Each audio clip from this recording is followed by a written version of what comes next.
أيها الذين آمنوا اتقوا الله وكونوا مع الصادقين آمنا بالله صدق الله العلي العظيم صلوا على محمد وآل محمد اللهم صل على محمد وآل محمد. أما بعد فقد قال الله العظيم في كتابه الكريم وهو أصدق القائلين وقوله الحق. بسم الله الرحمن الرحيم. قد أفلح المؤمنون الذين هم في صلاتهم خاشعون آمنا بالله صدق الله العلي العظيم وصدق رسوله الكريم ونحن على ذلك من الشاهدين.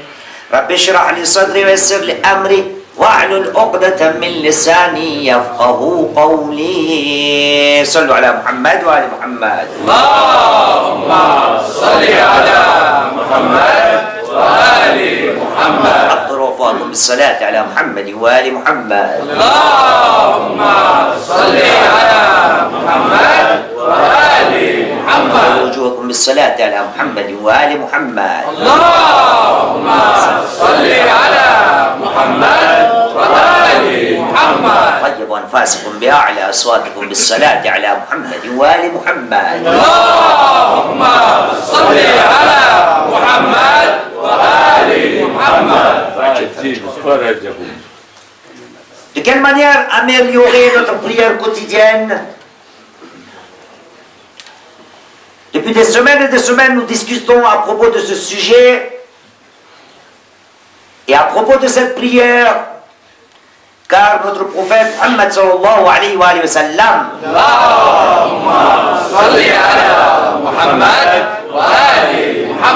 nous a dit as-salatu amududdin in qubilat qubila ma siwa wa in ruddat rudda ma siwa.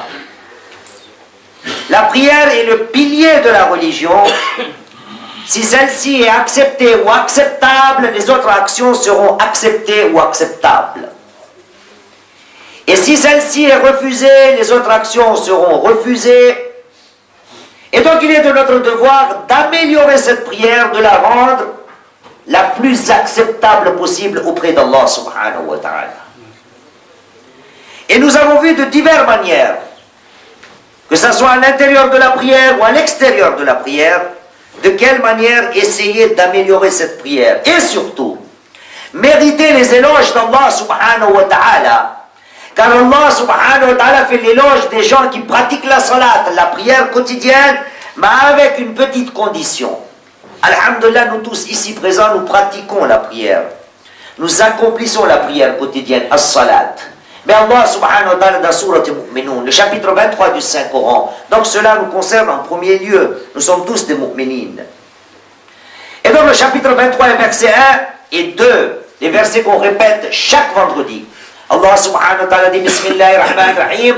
Qad aflaha al-mu'minun alladhina hum fi salatihim khashi'un.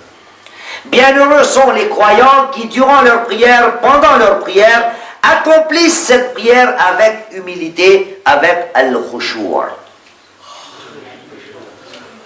Sallu ala Muhammad wa ala Muhammad. Allahumma salli ala Muhammad wa ali Muhammad. Et donc, comment essayer d'amener ce khushu', cette humilité dans notre prière? Nous avons dit de diverses manières que nous avons besoin d'une humanité. Où je vais changer un petit peu la phrase en disant nous devons humaniser notre prière quotidienne. Et de quelle manière cela est-il possible? Par exemple, si je vous fais le résumé des deux vendredis, le vendredi d'avant, mais celui d'avant encore, nous avons dit qu'Allah subhanahu wa ta'ala, à chaque fois qu'il mentionne la prière, nous voyons dans le Saint-Coran qu'Allah subhanahu wa ta'ala a juxtaposé à côté de la prière, il y a des fois nous voyons le mot al-yatim, l'orphelin, nous voyons al-miskin, le nécessiteux, nous voyons le demandeur, al-faqir, celui qui en a besoin, et pour cela, la route est toute tracée, nous avons le chapitre 107 du Saint-Coran, Surat al-Ma'un. Nous avons vu la dernière fois ô combien nous avons besoin d'humaniser cette prière, de remplir cette prière avec une humanité, et pour cela, l'islam nous a dit, chapitre 2, verset 43, Bismillahirrahmanirrahim, Ya ayyuhalladhina amanu aqimus salat wa atu zakat warka'u ma'ar raki'in. ô vous les croyants, donnez l'aumône, accomplissez la prière et accomplissez le ruku à la génuflexion avec ceux qui l'accomplissent. Donc Allah subhanahu wa ta'ala utilise le pluriel. Nous avons dit aussi dans Surat al-Fatiha, le prophète Muhammad sallallahu alayhi wa sallam, Allahumma salli ala Muhammad wa ali Muhammad. nous a dit la salata illa bi fatihatil kitab, il n'y a aucune prière qui est valide ou valable sans qu'il y ait dedans Surat al-Hamd. Et là aussi nous avons analysé dans Surat al-Hamd toutes les phrases ou tous les versets de ce petit chapitre du Saint-Coran, toutes les phrases sont au pluriel. إياك نعبد وإياك نستعين اهدنا الصراط المستقيم صراط الذين أنعمت عليهم غير المغضوب عليهم ولا الضالين صلوا على محمد وآل محمد اللهم صل على محمد وآل محمد. Et donc le fait de penser aux nécessiteux, aux orphelins, cela fait partie de l'humanisation de la prière. Le fait d'accomplir les prières en assemblée, cela fait partie aussi de la fraternité. Le fait que le lien social soit très pur et mûr et ensemble. Aujourd'hui, nous allons essayer de voir un troisième aspect de cette humanisation de cette prière. Et là, il y a besoin de beaucoup de sacrifices.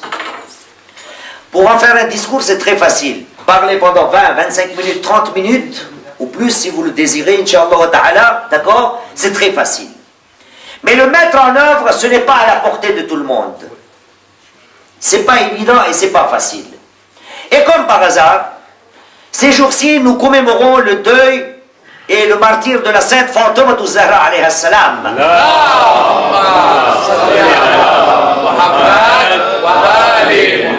Et donc nous allons essayer de jumeler ces deux sujets-là, c'est-à-dire la sainte fille du prophète et en même temps la prière, de quelle manière cette sainte dame nous a appris comment se comporter dans la vie quotidienne. Et donc nous allons commencer par elle. Et nous allons nous rendre compte qu'elle aussi nous a appris que durant la prière, tu dois faire cette action-là. C'est une action qui va humaniser ta prière quotidienne. Ibn Abbas nous relate un fait. Mais Ibn Abbas, dirons-nous, c'est un narrateur. Il n'y a pas besoin d'aller jusqu'à Ibn Abbas. Nous avons le Saint-Coran devant nous. Nous allons vous relater aujourd'hui, par exemple, 6 versets du Saint-Coran. Et Inch'Allah wa ta'ala, comme on dit en français, le topo sera devant vous. Et nous allons nous rendre compte quelle est la leçon que nous donne Allah subhanahu wa ta'ala à travers la fille du prophète Muhammad sallallahu alayhi wa sallam.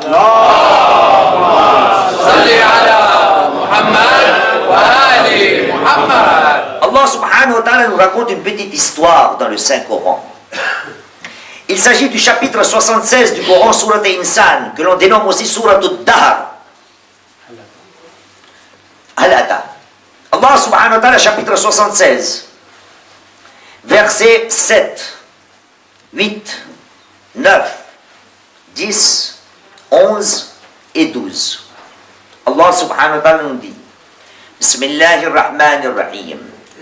يوفون بالنذر ويخافون يوما كان شره مستطيرا ويطعمون الطعام على حبه مسكينا ويتيما وأسيرا إنما نطعمكم لوجه الله لا نريد منكم جزاء ولا شكورا إن نخاف من ربنا يوما عبوسا قمطريرا ووقاهم الله شر ذلك اليوم ولقاهم نضرة وسرورا وجزاهم بما صبروا جنة وحريرا. صلوا على محمد وعلى محمد. اللهم صل على محمد وآل محمد. Ibn Abbas nous raconte quelles sont les actions derrière ces 6 versets qu'Allah subhanahu wa ta'ala nous mentionne dans Surat al-Dahr. Tout simple. Dans la famille du prophète, il y a 2 petits-enfants, 2 petits-enfants. Al-Hassan ou Al-Hussein alayhi salam.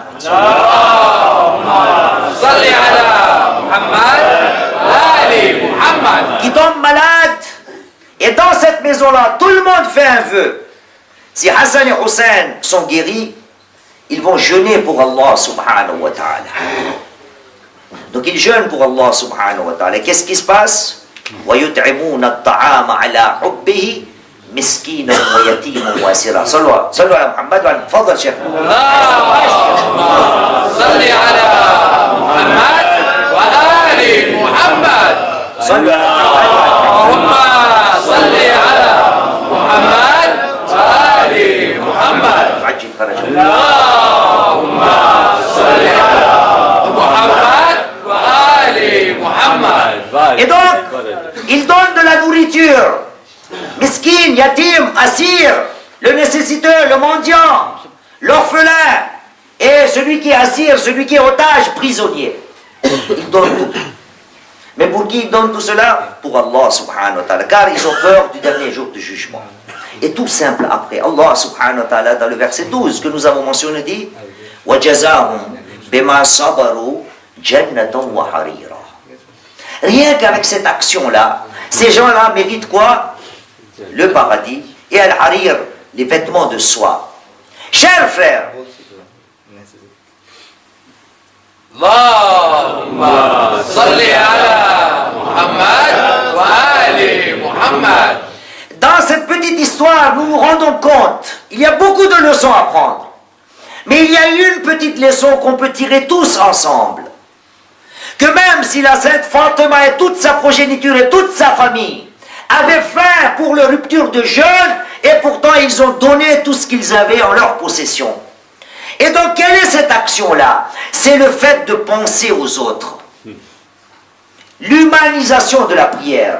À nous de voir de quelle manière accomplir cette prière quotidienne, qu'elle soit individuelle ou en assemblée, mais je dois penser dans cette prière, ou grâce à cette prière, ou à cause de cette prière, suis-je capable de penser aux autres? Voilà la petite leçon de la Sainte Fatima. Et tout cela est dans la prière même. Tout cela n'est pas seulement valable pour la Sainte Fatima. Et dommage, quel dommage. Dans ce monde, nous pensons trop peu à cette femme, qui n'est autre que la fille du prophète. Qu'est-ce que le prophète n'a pas dit à propos de cette dame? Elle est Sayyidatun Nisa al-Alamin. Elle est qui encore? Fatima bid'atun minni.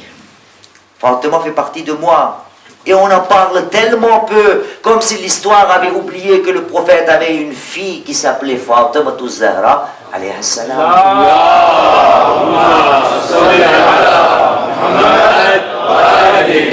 Nous avons oublié, le prophète lui-même a dit, si Fatima a été nommée ou dénommée par Allah subhanahu wa ta'ala en tant que Fatima, لأنها تفطم شيعتها من النار.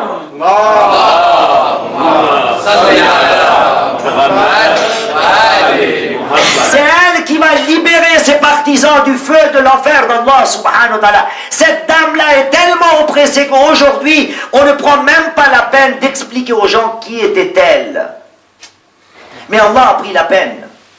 Même si moi, en tant que musulman, j'ai oublié cette dame, Allah subhanahu wa ta'ala a pris la peine pour nous faire savoir, oh vous les musulmans, voyez qui est Fatima pour moi. Le voile, hadith al-Kisa, Jibril est là, qui demande une question à Allah subhanahu wa ta'ala, Ya Rab, wa man tahta al-Kisa. C'est Allah subhanahu wa ta'ala qui répond, Hum Fatimatu wa abuha wa ba'luha wa banuha. Allahumma salli ala Muhammad wa ali Muhammad. Cette famille du prophète, si on a besoin de la connaître, Allah subhanahu wa ta'ala nous l'a fait connaître via ou par le biais de la sainte Fatima Zahra. Qui est cette Fatima? Celle-ci nous a appris que ma prière doit être une prière qui doit être remplie d'humanité. Si je veux que je mérite Salatul Khashi'in, Bismillahir-Rahmanir-Rahim, Qad aflaha al-mu'minun, alladhina hum fi salatihim khashi'un. Dans cette prière, je dois comprendre et savoir comment penser aux autres et avoir cette habitude-là. Et je vais vous donner l'exemple, cela ne vient pas de moi. D'abord, allons voir la fille du prophète. Notre deuxième imam, l'imam Hassan Mushtaba alayhi salam.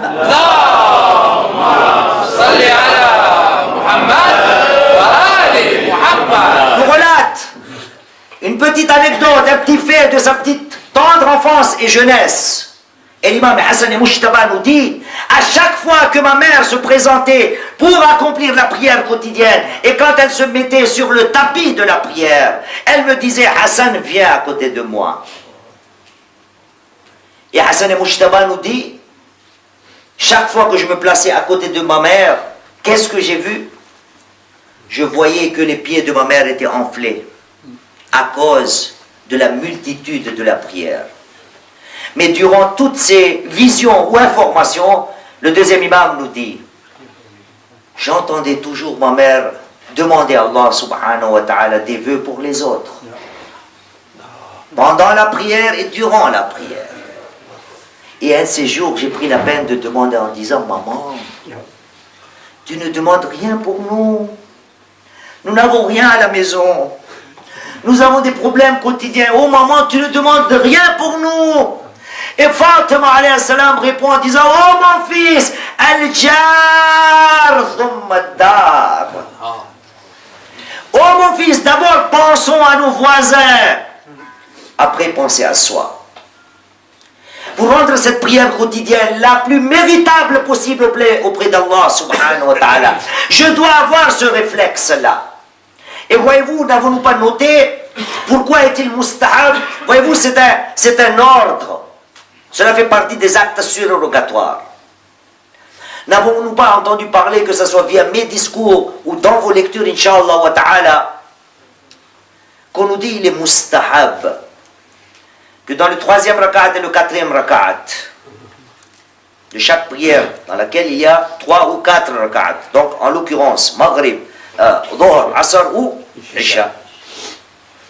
On nous dit dans le 3e rakat, après Tasbihat Arba'a, demandez le pardon pour vos frères croyants. Ya Allah!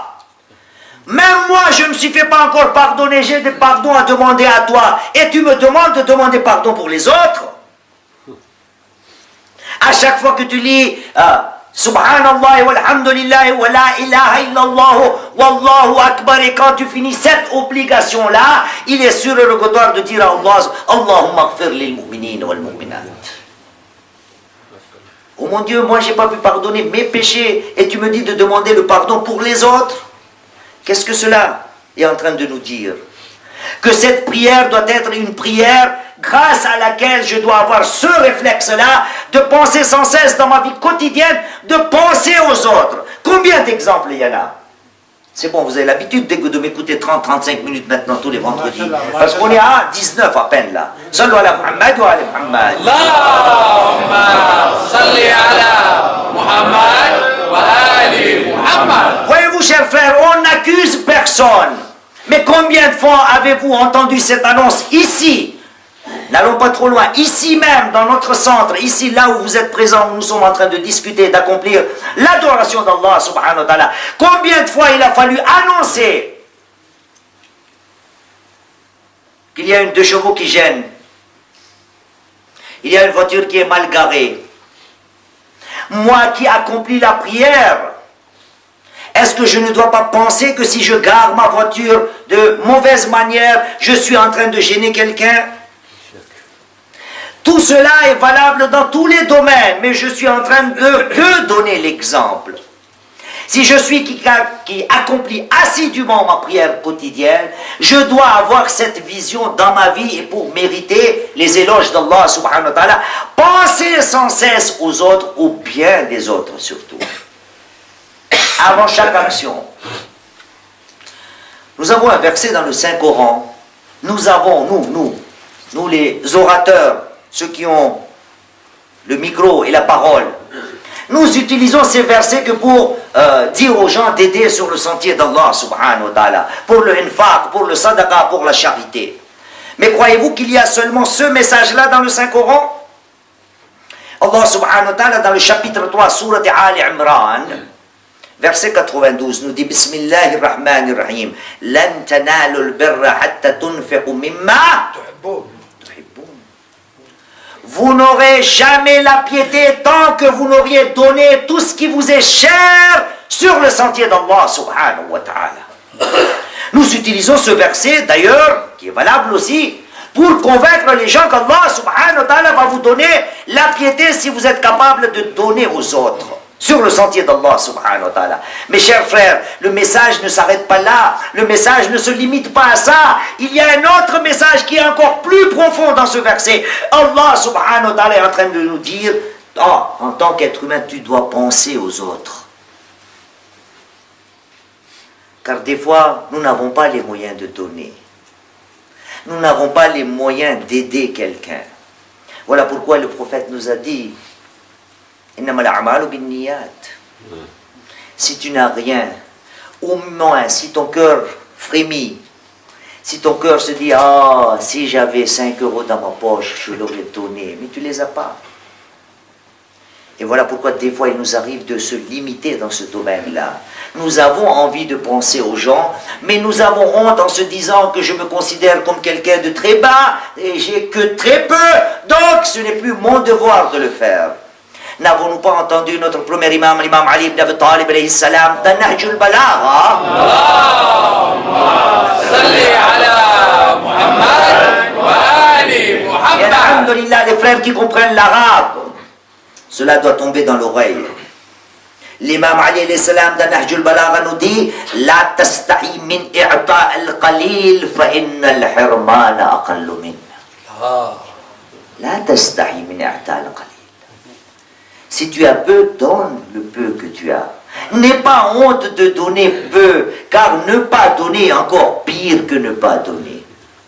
Sallu ala Muhammad wa ali Muhammad. Allahumma salli ala Muhammad wa ali Muhammad. Savez-vous combien cette sainte Fatima, celle qui est méconnue dans le monde islamique, à combien elle a donné pour l'islam? À chaque fois que le prophète rentre dans la maison,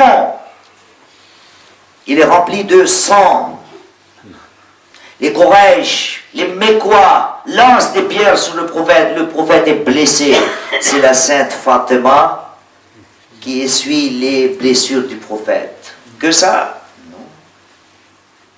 Quand cette sainte Fatima est dans la maison de Ali ibn Abi Talib alayhi salam, c'est la même chose. Ali, chaque fois qu'il revient d'un champ de bataille et qu'il est blessé, c'est la sainte Fatima qui s'en occupe. Ouad, la bataille d'Ouad, celle que vous connaissez tous. La sainte Fatima, c'est la responsable de l'eau. C'est elle qui remplit l'eau pour les soldats et les gens qui luttent pour l'islam sur le sentier d'Allah. C'est ça la Fatima. Il n'y a que ça. Ô combien Fatima pense à nous? Elle est assise. Le prophète appelle l'imam Ali en disant, Ali, viens. Et cette fois-ci, le prophète veut dire quelque chose à Fatima. Mais demande à Ali de le soutenir. Et le prophète commence à relater les faits qui vont se passer à Karbala. Le prophète pleure. Ali pleure. Fatima pleure. Après tous les péripéties et tous les détails, Fatima alayhi salam demande une seule question. Oh mon père, quand mon fils Hussein sera martyrisé à Karbala, serez-vous présent? Le prophète a dit non, ma fille. Est-ce que Ali va être présent? Non, ma fille. Est-ce que moi, en tant que mère, vais-je être présente? Non, ma fille, tu ne seras pas présente. Eh bien, Fatima a dit, oh mon père, qui va pleurer mon Hussein? Le prophète a dit, à Fatima, ne t'en fais pas. Il y aura un temps où Allah subhanahu wa ta'ala va créer des gens. Les gens ou les personnes âgées de cette communauté vont pleurer les gens âgés de Al-Hussein. Les femmes vont pleurer les femmes de Al-Hussein. Les enfants de cette communauté vont pleurer les enfants de Al-Hussein. Savez-vous, Fatima nous apprend à penser aux autres. Fatima dit, oh mon père, ça sera ainsi.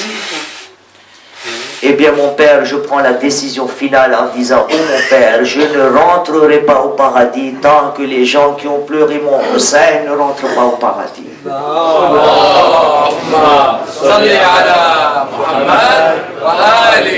Chers frères, la prière quotidienne doit être un instrument pour que nous soyons parmi les gens pour lesquels le prophète a dit As-salatu mi'rajul mu'min. Je ne peux pas accomplir cette prière quotidienne et rester stable au même endroit là où j'étais avant des années auparavant. Ce n'est pas possible. Le prophète a dit As-salatu mi'rajul mu'min. Et dirons-nous, dans un langage, on va dire, technique et industriel, la prière quotidienne est une machine qui avance. C'est une machine qui est composée avec des boîtes de vitesse qui ne font qu'avancer. Il n'y a pas de marche arrière dans la prière quotidienne. Si j'accomplis la prière depuis des années, et si je manque d'humanité dans ma vie quotidienne, cette prière ne peut pas être celle qui a été définie pour le prophète. As-salatu mi'rajul mu'min. La prière est une ascension pour le croyant. Et donc la prière doit nous faire avancer. Et donc la question qui se pose est toute simple. Grâce à cette prière, est-ce que j'avance dans l'humanité? Ou suis-je aussi cupide, aussi avide, aussi égoïste, aussi orgueilleux, aussi... que dire encore? Il me manque des mots. Allez, aidez-moi. Hein? Aussi paresseux, bien sûr. J'accomplis la prière et si je n'avance pas, surtout sur le fait de penser aux autres dans ma vie quotidienne, n'avons-nous pas demandé pourquoi Allah subhanahu wa ta'ala, à chaque fois qu'il a parlé de as-salat, à côté il y a toujours quoi, cher? Un zakat. Chaque fois qu'il y a la prière, zakat, prière, zakat. Un seul lieu, là où il n'y a pas mention de zakat, c'est quand Luqman, chapitre 31 du Saint-Coran, est en train de conseiller à son fils. Et lui dit, mon fils, aqim salat. Mais après, il n'y a pas de zakat. Wa'mur bil ma'ruf, direct, il n'y a pas de zakat. Et les érudits se posent la question, comment se fait-il? Chaque fois qu'Allah subhanahu wa ta'ala a mentionné as-salat, il y avait toujours zakat à côté. Et donc ils ont déduit en réfléchissant, en se disant, un père ne pouvait pas dire à un fils qui n'avait aucune responsabilité de le conseiller au niveau du zakat, car il était très petit, le fils de Luqman. Chers frères, pensons aux autres. C'est la grande différence entre nous et les animaux. Combien de fois ai-je répété cette phrase? Vivre pour soi, les animaux le font. Subvenir à ses besoins, les animaux le font. Si moi je subviens à mes besoins, alhamdulillah, au moins je suis l'égal de l'animal. Ne dois-je pas avancer un peu plus que l'animal? Même l'animal, il faut après aller voir, je ne sais pas c'est quoi les chaînes des animaux là, Ushuaïa, Thalassa, il y a encore un autre là? Planète en HD. Voilà, Géo, il faut aller voir tout ça. Et là aussi on pourra se rendre, même chez les animaux, il y a des animaux qui ont le sens du partage. Même chez les animaux. Oui. Qui pensent à leurs voisins, à leur progéniture. Nous, en tant qu'humains, si je ne suis pas capable de penser à mon prochain, à mon voisin, à mon entourage, cette prière n'est pas celle qui est demandée par Allah subhanahu wa ta'ala. Et là, je peux tirer pendant des heures et des heures. Quand les occasions se présentent d'aider mon prochain, je trouve toujours des excuses, toujours des remparts. Or que quand cette occasion se présente, voyez-vous, excusez-moi, c'est plus fort que moi. Quand je rentre dans ces sujets-là, ce sont des sujets qu'on va dire sensibles. Sourate Ma'un, chapitre 107 du Saint-Coran. Nous l'avons récité 2 vendredis avant. Quelle était la dernière partie? Bismillahirrahmanirrahim. Wawailun lil musallin alladhina hum an salatihim sahun alladhina hum yura'un wa yamna'un al-ma'un. Yamna'un al-ma'un. Malheur à ces gens qui accomplissent la prière et qui ont un vice, une mauvaise habitude. Yamna'un al-ma'un. Quand on vient leur demander une petite aide, même ça, ils ne sont pas capables de le faire. Savez-vous notre 6e imam, l'imam Ja'far al-Sadiq alayhi salam? Allahumma salli ala Muhammad wa ali Muhammad. Cela, nous en avons parlé dans nos discours auparavant. Le 6e imam nous relate que veut dire al-ma'un au minimum. Au minimum. 6e imam nous dit le minimum des choses pour al-ma'un est le sel. Le sel, ce que nous mettons dans le grec, shawarma et je ne sais pas où, partout là, dans le riz. Le sel. Si quelqu'un vient me demander du sel, le sucre, le lait. Vous avez dit, Cheikh, mais aujourd'hui personne ne demande du sel, du sucre, du lait. Aujourd'hui tout le monde veut du foulous. C'est ça le problème d'aujourd'hui. Mais le sixième est en train de nous dire, foulous c'est rien. Si tu es capable d'interdire ou refuser le sel, le sucre ou le lait, tu fais partie de ceux pour qui Allah subhanahu wa ta'ala dit malheur à ceux qui accomplissent la prière. Si cette prière manque d'humanité, nous devons humaniser cette prière, penser aux autres. هذا والحمد لله رب العالمين ربنا تقبل منا إنك أنت السميع العليم بسم الله الرحمن الرحيم والعصر إن الإنسان لفي خسر إلا الذين آمنوا وعملوا الصالحات وتواصوا بالحق وتواصوا بالصبر